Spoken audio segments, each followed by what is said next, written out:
நான் யார் தெரியுமா? 35. மீண்டும் நிலா. அங்கு சென்று இட்லி பாட்டியிடம் கேட்டபோது அப்போதுதான் அவள் கிளம்பி சென்றதாக கூறினாள். அவள் அப்பா கம்பெனி எம்டியிடம் புகார் செய்ய பெரிய பிரச்சனையாகியது. அதன் பின் 2 நாட்கள் கழித்து அவள் அப்பா மூலம் அவளுடைய தோழி வீட்டில் இருப்பதாக தெரிந்து கொண்டேன். அவள் அப்பா என்னை தனியே அழைத்து பேசினார். நிலா மூலம் எல்லா விபரமும் தெரிந்து கொண்ட அவர் ஊருக்கு அழைத்துப் போவதாகவும் முடிந்தால் பாரிஸ் நிலையத்துக்கு வந்து பார்க்க சொன்னார்.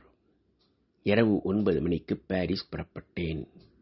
மீனாவும் வருவதாக கூறினாள். பலத்த மழை. பாதை சரியாக தெரியவில்லை.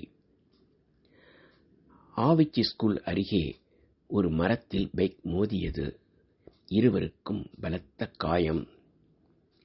பைக்கை அங்கேயே விட்டுவிட்டு ஆட்டோவில் இருவரும் சென்றோம். நிலாவின் குடும்பமே பஸ் நிலையத்தில் இருந்தது. நிலாவை தனியே அழைத்தேன். அவள் அப்பா எங்கள் கல்யாணத்துக்கு சம்மதம் தந்ததால் தான் ஊருக்கு போகிறேன் என்றாள். எதுவாக இருந்தாலும் தவறான முடிவுக்கு போகாதே என ஆறுதல் சொல்லி அனுப்பி வைத்தேன்.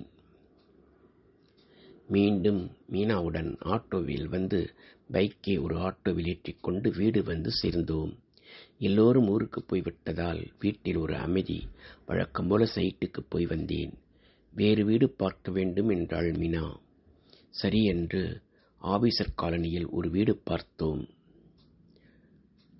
அட்வான்ஸ் கொடுக்கவில்லை.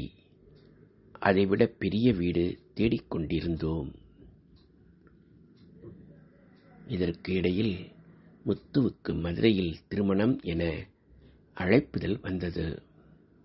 கம்பெனியில் இருந்து சைட் இன்ஜினியர் மணவாளன் சென்று வந்தார். முத்துவின் கல்யாணத்தை பற்றியும் நிலாவின் நிலையை பற்றியும் சொன்னார். 2 வாரம் கழித்து ஒரு வெள்ளிக்கிழமை நிலாவின் அப்பா வந்திருந்தார். ஊருக்கு வரும்படியும் கல்யாணத்தை பற்றி அங்கே பேசி முடிவு செய்யலாம் என்றும் சொன்னார். சரி, பார்க்கலாம் என்றேன். வீட்டுக்கு வந்தபோது மீனாவின் தங்கை புஷ்பாவுக்கு தலையில் பலத்த காயம் என்றும் புதுக்கோட்டை அரசு ஹாஸ்பிட்டலில் சேர்த்திருப்பதாகவும் செய்தி வந்திருந்தது.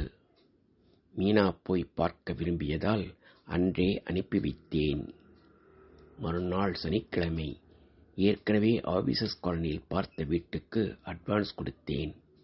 நிலாவின் அப்பாவை அழைத்து கொண்டு வீட்டை காட்டினேன். அவரே அந்த வீட்டை சுத்தம் செய்து வீட்டில் பூட்டு போட்டு சாவியை வைத்துக் கொண்டார். வீட்டில் பிள்ளைகளிடம் புதுக்கோட்டை சென்று புஷ்பா சித்தியை பார்த்து வருவதாக கூறிவிட்டு அவருடன் உசிலம்பட்டி வந்தேன். அவர் வீட்டுக்கு அழைத்துச் சென்றார்.